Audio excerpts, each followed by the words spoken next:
A Beautiful Day in the Neighborhood, or also known as the Tom Hanks Mr. Rogers movie, is a drama film starring Tom Hanks as Mr. Rogers.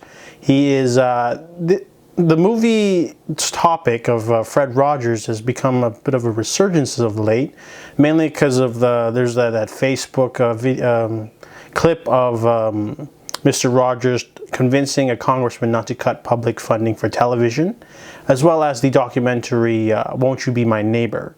So this sort of brought up interest again, and Tom Hanks plays Mr. Rogers, and they're not going for like a biopic kind of movie. It's not about like him growing up being a kid, fighting for his television show and the creation of all that.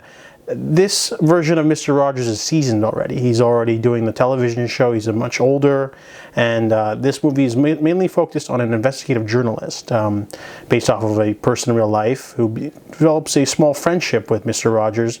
It's more about that man sort of coming to terms with his father and his painful childhood and the healing nature of Mr. Rogers, and telling people about your emotions and things like that. And the movie's really low-key in that regard. There's some surrealness with some of the emotional elements, but the acting's really strong from everyone, including the people who are not Tom Hanks.